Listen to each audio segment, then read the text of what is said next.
Modern Pokemon games are enjoyed by hundreds of millions of people worldwide, even today. And yet it's no secret that Pokemon fans know the games are not perfect. There's plenty of things that Pokemon can improve about their main series titles. Today we'll be discussing 5 of the things that I think modern Pokemon games are doing wrong. Like, comment, subscribe, and let's begin with polished programming. This one's obvious, you knew it was coming, so let's get it out of the way early. Pokemon Scarlet and Violet were broken at launch. There were plenty of bugs and glitches and things that would stop trainers from being able to even proceed through the game. And that's an issue with the open world nature of the newer Pokemon games. The bigger the game, the more things sort of fall apart at the seams. Now, I'd like to be clear, there are people out there who have a problem with the graphical aesthetics of modern Pokemon games. I am not one of them. I think that the cartoony nature of the way that Pokemon presents its modern games is completely fine and acceptable, and I have no problem with how the game actually looks. It's about how it performs. And it's not just falling through mountains and glitching through a building.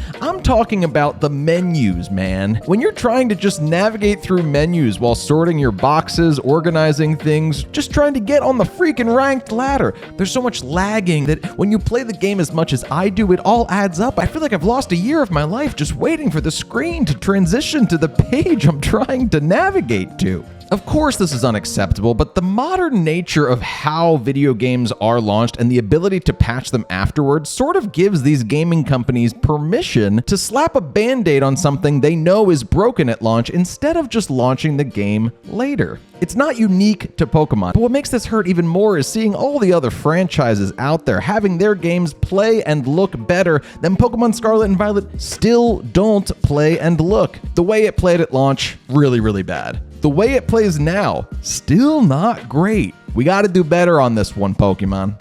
Next up, not every usable Pokemon in an official Pokemon format is obtainable in the current game or its DLC. This one has to do with competitive VGC specifically. That's what I do on my channel, so I'm gonna talk about it. People will remember last year when Regulation D was announced, it would include Pokemon that were transferable from Pokemon Home in the Worlds format before any DLC launched that gave access to certain incredibly meta-defining Pokemon. I'm talking about Ursaluna, I'm talking about Cresselia, I'm talking about Urshifu, weren't obtainable in Pokemon Scarlet and Violet unless you bought Pokemon Legends Arceus, Pokemon Brilliant Diamond and Shining Pearl, Pokemon Sword and Shield and its DLC, the Isle of Armor, paid for a Pokemon Home subscription, and transferred those Pokemon from those other games into Pokemon Scarlet and Violet. To require in an official competitive format for people to own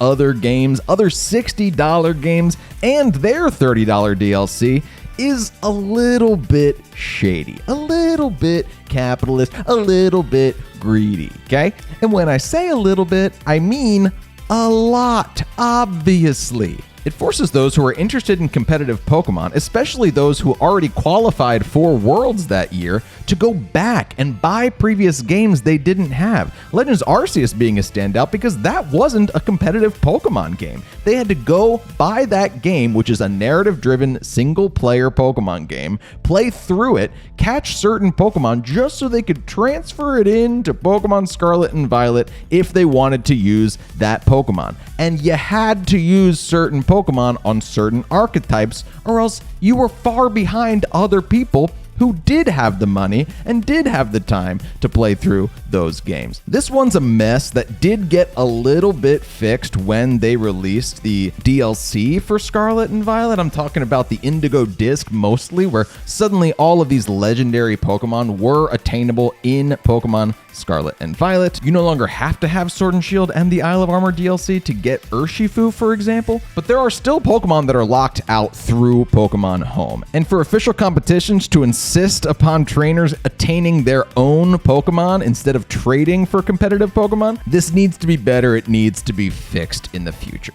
We can't have this happening again, Pokemon. Next, I'd like to talk about how evil teams are no longer evil. In the past 2 generations of Pokemon, we've had the likes of Team Star and Team Yell, who were sort of like misunderstood bullies more than they were actual organized crime syndicates. This ultimately falls flat for a lot of players where we want to be able to use our Pokemon to take down the evils of the world. When we're just beating up on people who are ultimately bullied themselves, it kind of reverses the message. I don't know how we got here. I mean, we started with one of the most evil teams in the entire franchise, Team Rocket, basically acting like animal poachers, capturing Pokemon and selling them with a crime boss who was based on actual real-world crime bosses. I don't know if it's because they're trying to aim the direction of the series more towards kids and they're scared that actual evil characters will not be appropriate for children.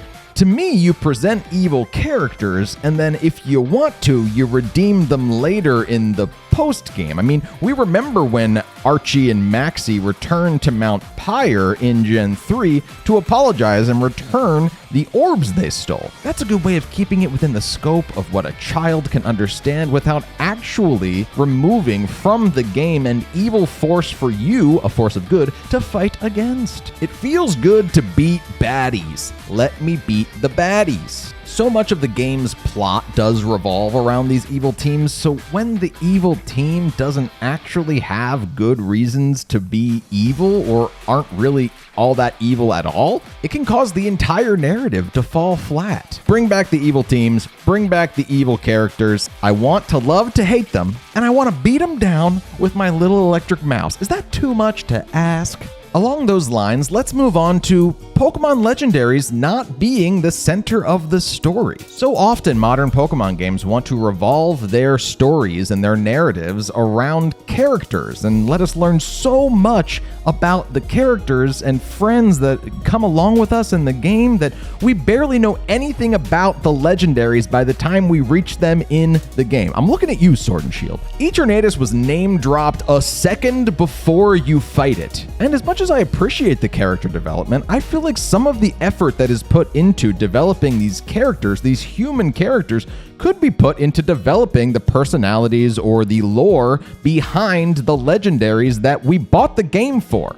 It feels like that thing of when you're listening to a podcast and the host is trying to keep the guest a secret until they start talking. Even though I clicked on the episode, I know who the guest is going to be. To me, the best Pokemon game stories are the ones that I felt the most viscerally and that I felt had the most stakes were Gen 3 games, where we knew that Groudon and Kyogre were going to destroy the world because we understood what their powers were. And we knew that Rayquaza and Emerald would come and be able to stop them because we knew the nature of that Pokemon. Plenty of cutscenes showcasing what these powers were. Same thing in Pokemon Platinum. I mean, we knew that Dialga and Palkia were capable of threatening the balance of the world. So for Giratina to come out of nowhere and for us to get to go visit the Distortion World, this was a great way to have the player engage with the thing on the cover of the game we bought. I think Black and White ultimately does the best job tying one of the box legendaries to a pivotal character like N, and learning so much about his motives really does a great job at marrying the stakes of the lore with a character that we can relate to as people. Flipping it on its head in Black and White 2 and learning that Ghetsis never really believed all of the things that Team Plasma stood for and always had his evil agenda, connecting him to Curem was a great way of doing the evil version of what they did with N.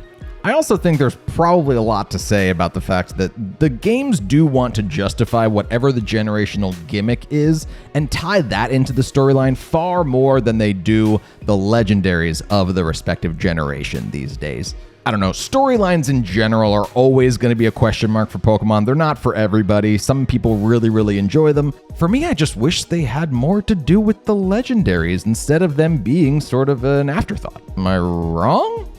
As an honorable mention here, I'm just going to say that Pokemon games release too close together. For a while there, we were getting a new mainline Pokemon game every other year, and on that timeline, we were just seeing such a downgrade in the quality of those games. The reason I'm making this an honorable mention is because they have just announced that Pokemon Legends ZA will be releasing in 2025, which breaks this shorter timeline of releases. We also don't know if Pokemon ZA is a main series game in the sense that it hosts whatever the competitive format is and has online capabilities. If it isn't, it may even be years after that before we have the next game of that kind, which is very exciting about what the quality of that game would be with so many years of development behind it. It's something that a lot of older Pokemon fans have really looked forward to and have been critical about Pokemon doing, and it seems like this might be changing. So here's hoping. And finally, there is still no team builder mode. Closing out this video with another one that does tie further into the competitive aspect of the main series games. I think that it is insane that after 30 years of Pokemon games, we still cannot create a team from scratch in some sort of mode or DLC or completely separate game to build for Pokemon competitions.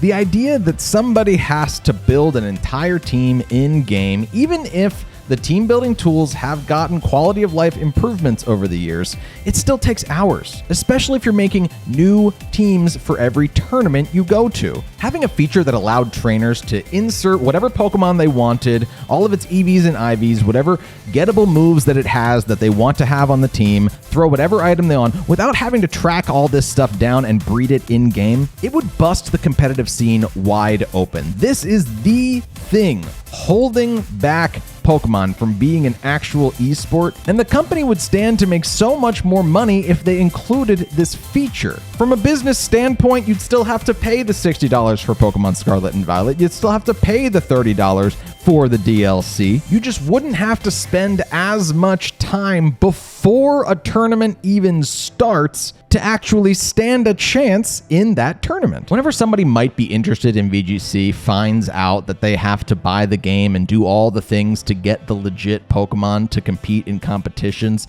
they just don't do it. They say, actually, that's not for me because I don't have hours and hours and hours of time on my hands to make that happen. And I understand that having this service or feature or mode would also fix the earlier point about every usable Pokemon in a competition not being attainable in the current game. I just think that earlier one is far more likely to happen than this one. Unfortunately, I don't have any hope that Pokemon will ever get its act together in this way and give us some kind of official Pokemon Showdown sandbox mode that all of us have been dying for. They're scared that it would devalue the experience of the game when it would only increase it 100-fold. That's going to be the end of this video. If you think of any more things that modern main series Pokemon games are doing wrong, be sure to leave them in the comments. I can't imagine that you have any more ideas. If you liked this kind of video, be sure to let me know as well in the comments below, and like, comment, and subscribe, especially if you like strange competitive VGC teams. That is the bulk of the content that I make. Thanks so much for clicking on this video in the first place. My name is Berm. See ya in the next one.